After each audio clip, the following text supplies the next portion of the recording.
केंद्र सरकार ने 8वें वेतन आयोग के गठन की घोषणा की है। समाचार एजेंसी पीटीआई के मुताबिक 8वें वेतन आयोग के दायरे में करीब 50 लाख केंद्रीय कर्मचारी और लगभग 65 लाख पेंशन धारक आएंगे। केंद्रीय सूचना और प्रसारण मंत्री अश्विनी वैष्णव का कहना है कि आयोग के चेयरमैन और 2 सदस्य जल्द ही नियुक्त किए जाएंगे। माननीय प्रधानमंत्री जी ने केंद्र सरकार के सभी कर्मचारियों के लिए 8th सेंट्रल पे कमीशन को मंजूरी दे दी है। 8th सेंट्रल पे कमीशन आप सब जानते हैं 1947 से अब तक 7 पे कमीशन हुए हैं और प्रधानमंत्री जी ने एक रेगुलर रिदम के साथ पे कमीशन बनाने का जो एक संकल्प लिया है, उसके हिसाब से 2016 में लास्ट पे कमीशन 7th पे कमीशन स्टार्ट हुआ था, तो 2026 में इसका टर्म कंप्लीट होता है। साल 2016 में केंद्र सरकार ने 7वें वेतन आयोग की सिफारिशों को लागू किया था। इसका कार्यकाल दिसंबर 2025 में खत्म हो रहा है। प्रधानमंत्री नरेंद्र मोदी ने एक्स पर लिखा कि हम सभी को उन सभी सरकारी कर्मचारियों के प्रयासों पर गर्व है जो एक विकसित भारत के निर्माण के लिए काम करते हैं।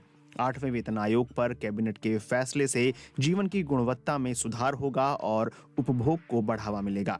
आइए अब समझते हैं कि ये पे कमीशन यानी वेतन आयोग क्या होता है और क्या काम करता है।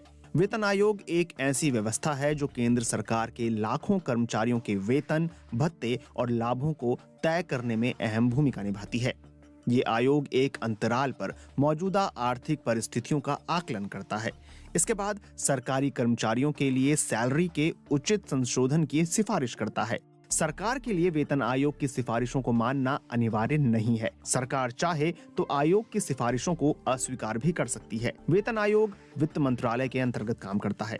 आमतौर पर इसका गठन हर 10 साल में किया जाता है। साल 1946 में पहला वेतन आयोग बनाया गया था। तब से लेकर अब तक 7 वेतन आयोग बनाए जा चुके हैं। 7वें वेतन आयोग के तहत कर्मचारी यूनियनों ने कर्मचारियों के वेतन संशोधन के लिए 3.68 का फिटमेंट फैक्टर मांगा था, लेकिन सरकार ने फिटमेंट फैक्टर 2.57 ही निर्धारित किया। फिटमेंट फैक्टर एक कैलकुलेशन है जिसका इस्तेमाल सरकारी कर्मचारियों और रिटायर्ड कर्मचारियों के वेतन और पेंशन को बढ़ाने के लिए किया जाता है। हालांकि इसमें भत्तों को नहीं जोड़ा जाता है।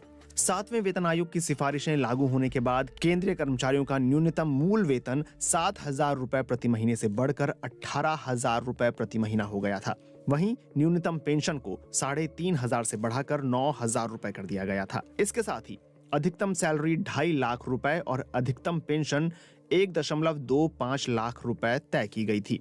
आयोग ने तब मूल वेतन में 14.27% वृद्धि की सिफारिश की थी, जो अब तक के सभी आयोगों की सिफारिशों में सबसे कम रही। 7वें वेतन आयोग की सिफारिशें मंजूर होने के बाद वित्त वर्ष 2016-17 के लिए सरकार के खर्चे में 1 लाख करोड़ रुपए की बढ़ोतरी देखी गई थी।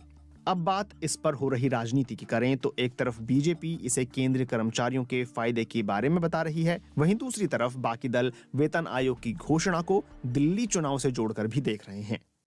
2013 के अंदर 7वां पे कमीशन आया था, लागू मोदी जी ने 2016 के अंदर किया था।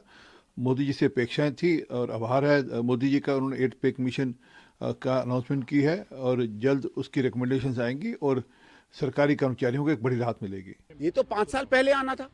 पहले तो आपने अनाउंस कर दिया कि हम पे कमीशन के खिलाफ हैं। आपने कह दिया कोई पे कमीशन नहीं होगा। 10 साल से यहाँ का जो 10 से बल्कि ज़्यादा साल हो गए, 12 मेरे ख्याल से लास्ट पे कमीशन शायद 2012 में या कभी आया था। हाँ, तब से कांग्रेस ने दिया था, तब से यहाँ के तमाम कर्मचारी 12 साल से इंतजार कर रहे हैं। आज जब आपको पता चल गया कि आप दिल्ली में सफाचट होने वाले हो, चाहे सेंट्रल गवर्नमेंट एम्प्लॉय हो, चाहे दिल्ली का एम्प्लॉय हो, चाहे पूरे देश में एम्प्लॉय हो, वो बहुत नाराज़ है आपसे कि उसके अधिकार की आपने चीज़ नहीं दी, तो आप अचानक पे कमीशन आपको याद आ गया। वैसे साल 2011 के आंकड़ों के मुताबिक देश भर में केंद्र सरकार के कर्मचारियों की संख्या लगभग 31 लाख थी। इसमें लगभग 2 लाख से ज्यादा कर्मचारी अकेले दिल्ली में थे, यानी लगभग 7%। ये डेटा 14 साल पुराना है। आज के 50 लाख केंद्रीय कर्मचारियों की संख्या का 7% निकाला जाए तो ये 4 लाख के आसपास पहुंचता है। इसके अलावा कई पेंशन धारक भी दिल्ली में रहते हैं। दिल्ली में दिल्ली नगर निगम, दिल्ली विकास प्राधिकरण, दिल्ली पुलिस और डिफेंस के साथ कई ऐसे विभाग हैं जो केंद्र सरकार के अंतर्गत आते हैं और वेतन आयोग की सिफारिशों पर इन सभी विभागों के कर्मचारियों की नजर बनी रहती है।